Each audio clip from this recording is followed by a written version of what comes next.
WK5 playout track.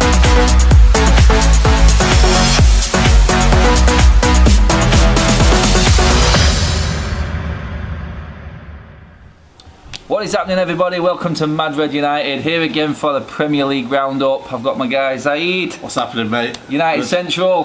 We just had a good laugh then, talking about United actually winning a game this weekend and actually having a bit of positive talk for a change. That's all we want. We don't want negativity. You know what I mean? No one does. Even my live stream last night wasn't that down. Yeah. I didn't think it was. I thought it was reasonably I think it was positive. Some issues that I still wanted to get over and get out there and get everyone's opinions on, and my fears going forward from that game. But hopefully we push on from it. Yeah, we'll definitely. And don't forget, check out Saeed's video. The link is in the description below of us talking about that game in detail. That's on United Central now. So let's get through this Premier League roundup and this weekend's actions, because some shockers, mate. Big results, mate. I'm going to save my shockers and best performances for last. So I'm just going to go through these games. Let's start with United, obviously at Old Trafford, and happy days. Happy days. Fourth in the table, a win, clean sheet. Not much to moan about, is there? Not much to moan about. You know what I mean? All that negativity beforehand about Leicester's team and all that. Do you know what? Leicester bottled it. If you look at the sense there, they had a better team, better players. You know what I mean? They were in form. They're on the top. The third in the league. You thought, you know what? This is your chance to win at Old Trafford. This is probably their only chance. If you look at it, because we're not going to be as poor as this. If we talk about Pogba, we've not really got a forward. You know what I mean? Yes, the centre back pair is all right at the minute, but we didn't have a structured team. Ashyoung at left back, the midfield's weak. So Leicester, for me, they've kind of bottled it. But United, credit to them, Ollie had a game plan. It was sit back, hit them on a break like we do normally. But this time, we've really got to sit back. We've really got to be like mid-table team, like you said. Yeah. It was a mid-table, clash, and it was one of them where, you know what, sometimes you just got to be dogged. And United, when they go 1-0 up, do you know what, they're hard to break down. So if we were to go 1-0 up every game, and I don't want this at West Ham, when tricky games where, you know what, you've got to just be dogged and get the 3 points. So West Ham away, if we would go 1-0 up, sit back. Not sit back, until the point where we're, parking up buses, where, we're playing on a counter and we can absolutely destroy teams. 2-3, bang, go. So I'm positive, you know what I mean? I was just happy to get 3 points because I've been coming out of Trafford lately and it's been depressing, man. Every single game. I've been every game this season, and I think I forgot what that feeling was coming out of the Chelsea game, first game. It's been the same old depressing vibe and the same old negative, poisonous atmosphere. We're fourth. Can you believe that? I can't, mate. It don't matter we're a goal difference, but we're fourth. I thought we had a better goal difference than Arsenal, but it seems we're not. I thought we had a better goal than Chelsea, but it's crazy. We've not leaked as many as you think. We've scored 4. We've been solid at the back. We've conceded goals, but only singles. City have conceded a 2, a 3. You know what I mean? So Arsenal the same. It's kind of mad when you look at it like that, and we've not really had a bad start. But then the effect is when you draw against Southampton with 10 men, when you draw against Wolves, when really Pogba should have scored, and you know what I mean. And Crystal Palace, for me, that Crystal Palace game, if we'd have won that, I'd be probably positive right now. But it's the fact that Crystal Palace came our backyard when Tottenham absolutely done them over. What Saeed's saying is basically, if we learn how to take penalties, we'd be right up there. Exactly. Seriously, won it. But going off quickly onto Leicester there, and their form 6 chances they've had at Old Trafford since they came up. 5 defeats and 1 draw. It is obviously a bit of a voodoo. We are a bit of a voodoo on Leicester, and I feared it. The only thing that was giving me hope was the fact that their record at Old Trafford is shocking. And even in their Championship winning season, they only managed to draw then. Right, they did. I remember Martial got the first goal. Every other time, it was the same old United winning. Even under Van Gaal, we beat them. Even Di Maria when we had him, that donkey. No words to be mentioned about him. Starting with United there, obviously, we are happy that we got the win. Looking at how everything else went on the weekend, it worked out a really good result. And results is what we need at the moment. The performances will hopefully come now. We've got 2 games a week. But I just fear, I was wanting to get through this initial period and see when the games come thick and fast, and we don't have much to think about in terms of training, trying to over-strategise. It'll be like Thursday, Friday training, Friday probably rest, Saturday training. And this might do us, mate. This might give us this might give us the edge, just going in, not having to think about games too much. I was thinking of that, imagine that, Thursday, get you in. Damn, do you know what? We're winning mentality now. Yeah. We beat Starner 4-5-0. No disrespect to Starner, and hopefully it does happen. I'd expect that result. I would, 4-5-0. You know what? Going to West Ham, Rashford scored a hat-trick, or Gomez is on fire. Yeah, do you know what I mean? We can go in Someone there. Gets a chance. Sometimes it can work on the opposite side, do you know what I mean? Yeah. Wolves is not working out for them right in a minute, and we'll talk about that in a bit. But right now, you know what I mean? You can just go in there. And for me, it's better as well, because imagine we lose at Starner. Just imagine. I know. Straight into West Ham. We lose to West Ham, straight into Rochdale. You know what I mean? I just want that consistent football, so forget about the next game. So it might work to our favours, but then again, football's crazy, man. It just sends you over sometimes. You know what I mean? Just don't know, do you? What's coming? No, 100%. The international break, I think, played a massive part in a lot of these games with international players. We've seen it with a couple of ours. James especially looked tired. 2 weeks. Tired, 2 weeks. 2 weeks of playing international. Not a lot of players did on our squad, but it was obvious the ones of. And another team who looked like it was affecting at the start, until Firmino came on, was Liverpool, because they started slow and Newcastle looked like they was going to give him a game until that equaliser went in. That was anyway. You always had a feeling that Liverpool were going to come back, but the fact that the international break, Firmino on the bench, coming back from all his travelling, didn't look great with Origi. Then luckily Origi got injured, and I don't mean that in a horrible way. No. But it forced the hand, and obviously the quality of Firmino came on, and he is the one that links everything together for them. What a goal though for Newcastle to start off. Do you know what? Trent Alexander. You know what, Trent, people talk about better than Wan-Bissaka, mate. Not defensively at all. No. He is very, very suspect. Going forward, he's second to none.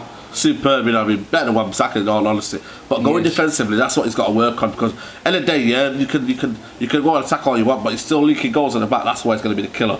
But when you've got Salah, Firmino and Mane, you've got every chance in the world. Yeah. And I mean that in any way, because you know what they'll do? Bang, bang, goal. That's what they did. They hit you in spells of like 5 and 10 minutes. 5 and 10 minutes. Kill you off. They kill you off, and that's what Klopp's done. You know, if you look at it right now, if Klopp didn't have Van Dijk and he had an okay defence, but then again, he's getting saved by these guys up front, and these guys just time and time again they play. You know what is exclusive football or playing too much football? These guys play every week. Yeah. But when you're winning, though, it don't matter about that. It does not matter. It does not matter. You don't want it to stop. You don't want it to stop. You want to keep scoring goals. You know what I mean? Your players are buzzing. You know what I mean? They have the same midfield all the time. Wijnaldum, Fabinho, Henderson. They're the same front three. Yes, they maybe tinker around with Oxlade-Chamberlain and all that, but they have the same front three all the time. Yeah, and it doesn't matter. Origi's out now, so who are they going to play? They're not going to play. What's that kid? Brewster. They're not going to play. You know what I mean? Shaqiri's not really. They're banking on them as well. Oxlade-Chamberlain maybe, but he's more, I think, so behind. How dare they sell Sturridge without even finding a place? Imagine United doing that. They wouldn't do that. But then if you've got them top class strikers up front, you've got every chance. And Newcastle, they couldn't live with it. So I think they've got to be favourites for the league now. Liverpool. 5 points after 5 games. That's a lot. That's a lot. And so you're expecting Liverpool to lose 2 games for City to come back into it now? They only lost 2 last year. Yeah, I think that says a lot. One, sorry. One game. It was City who lost the 2. City lost 3, didn't they? I think. Yeah, lost 3, but they had more draws than Liverpool, though. Yeah, that's it. If they can take away a few draws, I had City winning the league this year, but I think you know what is things killed them. I think Liverpool. Sometimes you just got to say, you know what, they're going to win it somehow, and they're going to win it. You know why they're going to win it? Because Gary Neville came out with that stupid comment at the start of the season, didn't he? About United will win the league before Liverpool. You know what I mean? Why are you going to say that, man? Come on, man. He knows. Just jinxing it, man. Big time, yeah. So that was a pretty routine. I expected it. When I see the goal, Lucas, I was like, bloody hell, what's happening here? But as soon as the equaliser went in, 1 winner. Yeah, 1 winner, easy. Yeah. 100%. So going on, international break works in a couple of ways. Yeah. And one team I thought needed the international break, and it proved out to be exactly that, was Spurs.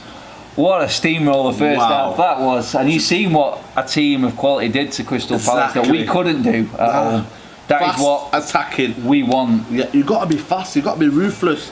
They have genuine strikers, let's not get it wrong. They got Son and Harry Kane, deadly.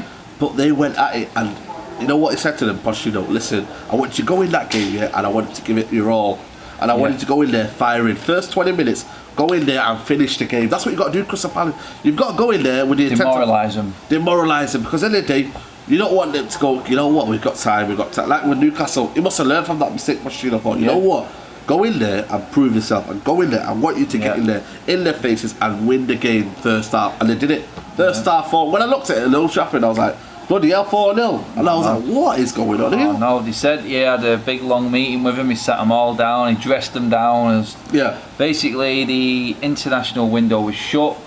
International break was over. They all came in. He sat them all down. He read them the right act, and you know what? It's worked out, and it looks like they're straight back on track with one game, doesn't it? You're like, all right, that's what I expected from Spurs. 100%. Straight into third place, and the top 3 are as I expected them to be already. 5 games. No, 100%. Between us, it was originally between us, Arsenal and Chelsea for that 4th spot that I thought at the start of the season. And I still don't think it will be us. I think we will come up short, but it's looking like it's going that way, because Chelsea, 100%. the same, they're looking alright as well. But Spurs, excellent result, and it was just back to the old Spurs. Back to old Spurs, you know what I mean? They have hiccups here and there, but I feel like away from home they might get undone in this season. Yeah, they're like an Arsenal away from home. I see Arsenal winning pretty much all their own games. They just look really good at home, but I feel like this year will be difficult away from home. There'll be tricky games, you know. Everyone's hard. Every single away game's hard. You can't take anyone for granted now, because every team has got quality now. Every team has got quality. West Ham next game, I'll be fearing them. You know what I mean? So going off the coupon, pretty much the standard so far. I'd expect Liverpool to win. I expect Spurs to win. Moving on to the next game, I actually had Sheffield United beating Southampton. You know what I did as well, you know. I thought they'd do him after what we've seen. Mate, I know. What a goal that is. You know what, for me, goal of the weekend, and there was a few goals this weekend. It's the fact that he was being mauled and fouled and carried on going, and then that dummy on the last defender. Wow, man. that was mustard. That was, for me, techers, mate. Just to go out there, the audacity to say, you know what, mate, keep holding me. You know what, shimmy, boom, goal. Gone. When I see that, I just kept replaying that. It was a FIFA move. It was a FIFA move, you know what I mean? So I like them kind of goals, and you know what? Good win for Southampton, because you know what I mean. They'll thinking, get a point last week and then they get a win now. So you know what I mean, it's decent result that now. You know what it is with Southampton? They need to slide up the league just calmly and just doing their own thing. Just win every game in 3 and you'll be alright. They'll be alright. Don't expect miracles. Sheffield United, though, bloody hell, should have. You know what I mean? That strike. The goal? If that guy just stayed on side and then McBurnley would have scored, it would have been 1-0. Again, the VAR though, that was a penalty. How did they pick up on that? For what they've already given this season, i.e. the goal disallowed for City, it was 20 times worse, and that was an absolute joke. But then they've got to be adamant. If the referee's adamant that wasn't a penalty, they can't refer it back to the VAR, which for me is bonkers, because his pride would always say, no, I got it right, I don't want to be booked we made a fool. And that's what it is. It's all about pride nowadays. So it's crazy, mate.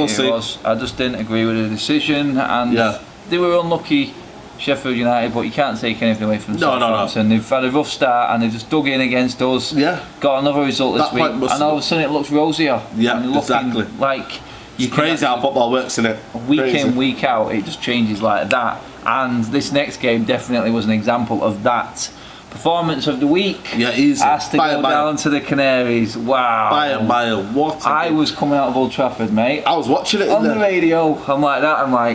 I turned it on at that moment, and the commentator was saying, Liverpool have done this, and now City have to step up the mark. They're looking okay, but nothing's set in stone yet. And then he went, it's 1-0 to Norwich. I went, what's he talking about then?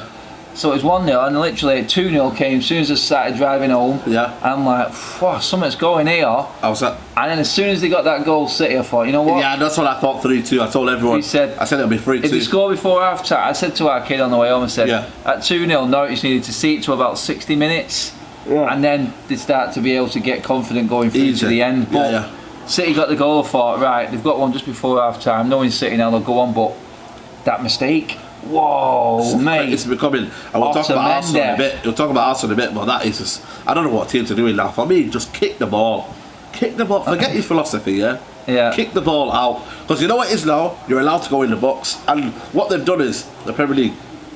They've kind of fooled the defenders, because now they think, you know what, I've got an easy chance to get the ball. But then the attackers can go straight in there, double up, triple up. Yes, you've got space in behind you, but when you win that ball, and defenders don't want a guy running at them. Imagine you have someone running at you, lightning quick, right behind you. You're gonna be like, whoa, you panic. That's what it does. It sends panic stations Otamendi and Stones had a nightmare of a game. Oh God! For me, they need. You know what, man? If they don't get centre back in January, I think they're done. I think that's title done. Champions League, forget about that. That was their aim this season. And I know injuries are part and parcel of the game, but if one company left, they should have replaced someone. Yeah. You know what I mean? Mangala's been out, so I don't know. I feel like what a result for Norwich. Though you see the celebration at the end. I know.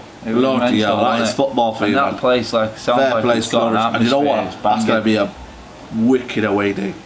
You know what I mean? It's a bit of a long drive. I know, mate. I'm about to get trained to that bit. I'm about to fly down there, you know what I mean? Probably a 1 hour flight or something, but oh my God. But it just shows you done it where the City's best players are. So you're looking at your centre, you're looking at your middle, no De Bruyne. Your centre back, no Laporte. He's put him on a bench. How dare you?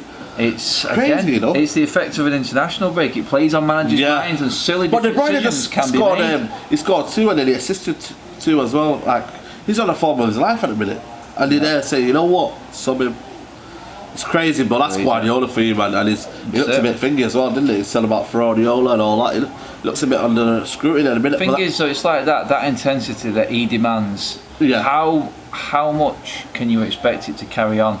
I'm not saying he's going to lose everything, but you notice what he does. He gets 2 or 3 good seasons out of his teams, and then he sort of moved on. Fades away, He couldn't, because the players just looked like they couldn't keep up with what he needed. I'm not saying that's going to happen. City could easily come back this season, but you're looking at it now, the pressing game, with one player makes a mistake, which happened in the last game against Brighton, and Laporte goes diving into a challenge, because I think the commentators nailed it. They were saying he will be devastated, Guardiola, that the first challenge wasn't made, that Rodri didn't take out his man, and Laporte was forced to make that tackle, and now he's lost his best centre-back for half a year.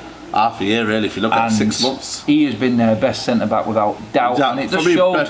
Best Premier League centre-back, apart from Van Dijk. If you swap Otamendi for Laporte in that game, that mistake doesn't happen. City walk that game. Yeah, easy.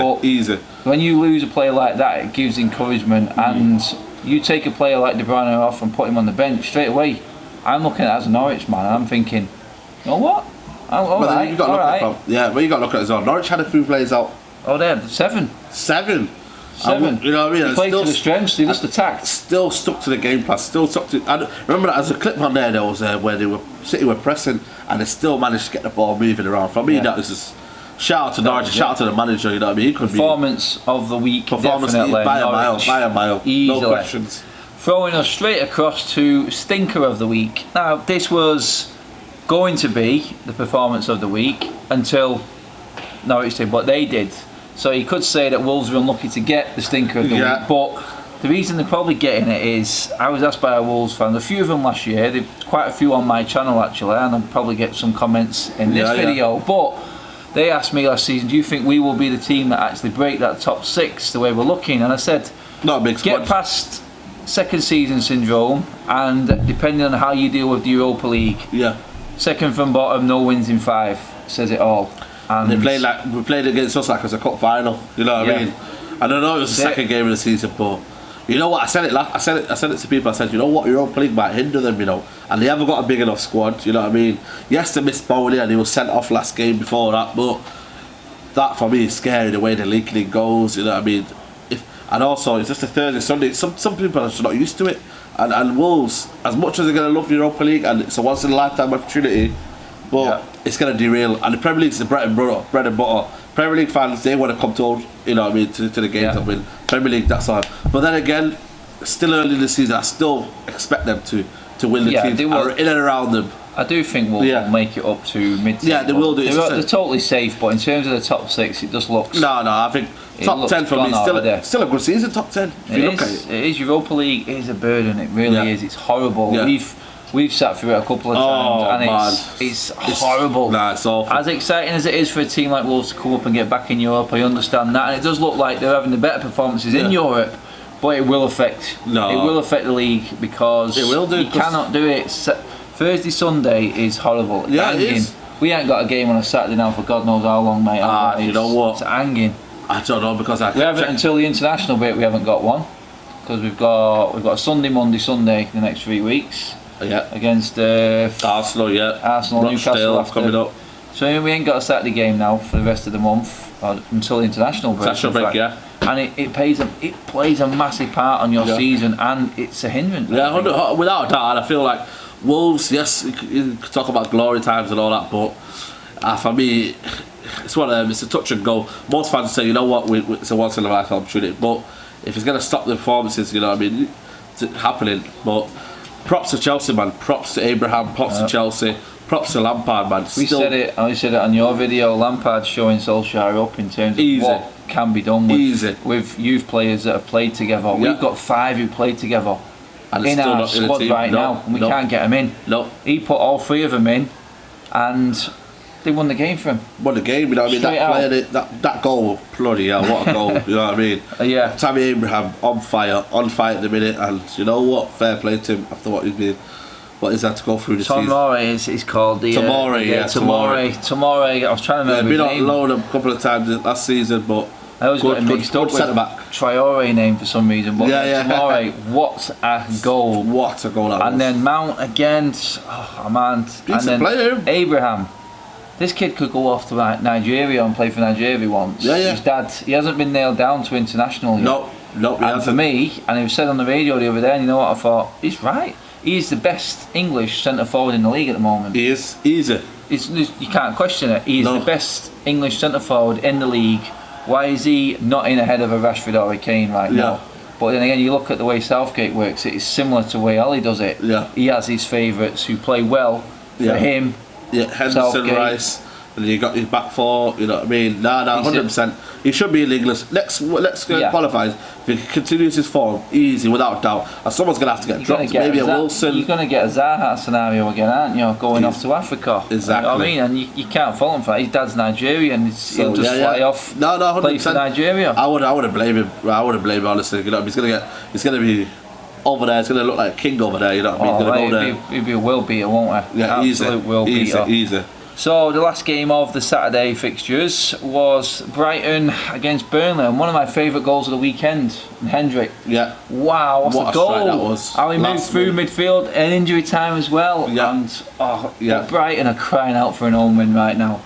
They're playing some alright football. I do feel for them a little bit. Yeah. They just cannot get that win. No, can't get the win. And it's just, you know, they had a brilliant start, brilliant against Watford, and then he fought against the wall, but they've had 2 games after that, you know what I mean, in terms of Man City. A massive learning curve for them again, thinking that they turned the corner, but they will probably end up fighting for that relegation place, I think, this season. I had them going down, and then I seen the first couple of games. I did as well. First couple of games, I'm like, hang on a minute, I might have got this completely wrong here, but like you said, once the season really kicks into gear, players and teams, good teams find the feet, you start to see the table take shape.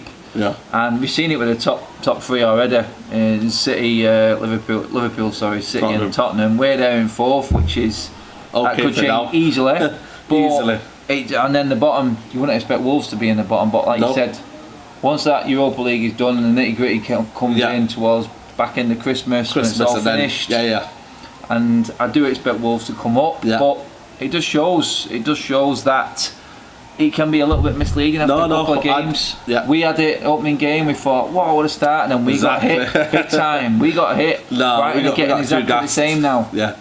But you know what I mean, I think that's a fair result, 1-1 for draw. They'll still be happy with the start of the season, I think, Brighton. I think Burnley will be content as well. Exactly where they'd expect to be right now, I think. Easy. Looking at it, a little bit encouragement for both teams going forward though, because it's not the same old boring football that we've seen from them teams last season. I don't think you can disagree with that.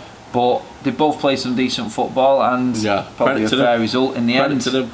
Over to the Sunday games. I'm going to save the best till last. So let's go on to Bournemouth against Everton.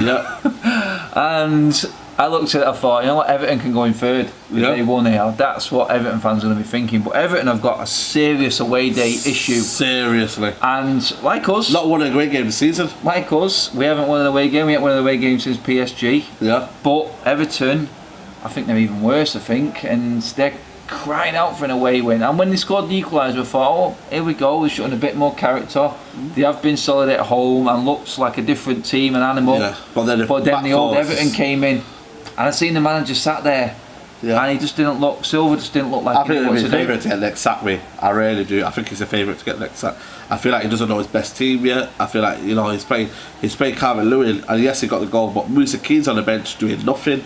You know what I mean? I still think the midfield of that, what's his name? Still Schneidlin in there, man. Oh, man, how is that? Probably United's worst midfield I've seen. Guarantee if a new manager does come into Everton, Schneidlin doesn't start a game. Easy. I'm telling you now, he's got something, Silva, with Schneidlin. I don't know what he's seasoning. I don't know what it is. And they haven't played Skyler Gay. And comment. I know there are some Everton fans who do comment and come on, but let me know how you feeling about Silva at the moment, because it's the same old away from home. Tactically, I think it's a bit, they've got an exciting looking team. They are, but he just can't get them together. And a real manager does that. But credit to Bournemouth, Wilson is a striker. You know what? I'd have him as a backup. I really would have him back. Would he take that? That's up to him. But I'd have him backup. I just don't see why United don't go for these kind of players as a backup. As you know what I mean? Man. Just to get a goal for you. You know what I mean? Like, it is, because he's a good player, Wilson. He is. Unlucky with injuries again, but there's another good English striker. He is. You know what I mean? We have got some good centre forwards for England, really good. Yeah. But I love both. I said it at the time. I said you just got to give credit to Eddie Howe and Bournemouth and the way they play. Yeah. Every time, at a minimum at home, always play the same way. Stick to their system and their style. And they always find a way of winning. Always a good game. They win the games. They win the teams around them. And Everton, I think, class them as a team around them. Yeah. 100%. Let's finish this up now with the best game, or the funniest game of the weekend. Banter FC Arsenal. My God, I looked at that. I'd seen Aubameyang 2-0. I was like, I switched over. I'll be honest, I went to get some tea, and I thought, you know what? I went to set up my live stream, ready. That's it. And then, literally, just before I went live, I'm looking at it, and it came up on my phone. I went 2-1. I went, you know what? Get it back on. And then I watched it. I'm like, oh my God, what happened to Watford? 31 shots on goal. How are you conceding that? And then again, we've seen it. What let them in? A stupid defensive mistake. Trying to play out. And City. You know what? Yeah, City. Arsenal are no City at the back. No way. They cannot pass the ball from the back. Not at all. Not with them duck eggs that they've got playing there. They really haven't. They look great going forward. Yeah. Noticeable that as soon as Ozil came in, sort of jelly baby players came out to play again, didn't they? Exactly. When the going got tough, and it happened to be Watford. He took them off too early, though. Deeney wasn't there again, but the whole Kahuna's comment comes into play again, doesn't it? It does. Do Arsenal have the bottle when the going gets tough? And people calling out Pepe, fans asking for Emery. A lot of Arsenal fans lost it yesterday. Popcorn was on yesterday. I'm not gonna lie to you. You know what I mean? Popcorn was ready, man. You know what though? You got to question his tactics. He took off Calebas off. He took off Ozil off. I think he took them off too early, because then Arsenal really sat back, and then they had kids on it. You know, Arsenal can't sit back. They can't. No, that's the problem with Arsenal. They can't defend. So you've got to basically try and kill the game by keeping Ozil on and Calebas on until the 75th minute or the 80th minute, and then you can say, you know what, 15 minutes short. They would have got the third goal. It would have been done and dusted. I reckon you just go for it. Man City, they get the goal, then they get the second goal, then they get the third goal, fourth goal, and then you know what? Then they can rest players. But Arsenal can't do that. Credit to Watford. Shout out for me to what that would have been the, if Norwich had not got their result, I thought that for me that would have been some really good performances this weekend, and this standout again was Watford to come back from 2-0. Norwich in theirs, Chelsea in theirs. Shout out to them. Some really good performances, and again, just shows how tough this Premier League is, because I looked at Arsenal and thought, you know what, they look like they've got it this year, and then that all came back again. The old Arsenal from last year came back big time. Exactly. And rounded off the weekend in a way like I just didn't see it coming. Yeah. Obviously, there's a game where I was filming this. We got a lot to film this week, so we're doing this without seeing the West Ham and Villa game. So we're just going to give our predictions on that now. We think that's going to go down. I think Villa. I'm going for banking for Villa. I'm going Villa as well. I'm reckoning in a 2-1 to Villa. Yeah. And that should just give us enough to bite on next week when we play West Ham. Just about. Even though it'll be like prime West Ham Barcelona. Yeah, exactly. You know what I mean? But we'll see what happens. That pretty much sums everything up. I'm running out of time. I'm going to finish it up there. Saeed, where can we get you on the socials, mate? Yeah, man, we just did a video, tactical review, so go check that out. So you can find me on United Central, on YouTube, on Twitter at realist_187. And yeah, man, we're over and out. It's been a pleasure today again, mate. It's been an honour, mate. It's been an honour. People know what to do. Give the video a like, share the video, subscribe to the channel, subscribe to United Central. As always, his link is in the description below. We'll catch you in a day or two, probably for the Astana look. Yeah. And I'm probably going to be doing something live. Paul is back. He did message me back. He did message me. He got stuck and things like that happened. Yeah, I did say it was a possibility where he is at the moment with his wife being pregnant and that. But everything is okay. Paul is good. His wife is good. We will be back in a week. We'll catch you guys then. Thank you for watching. Bye bye.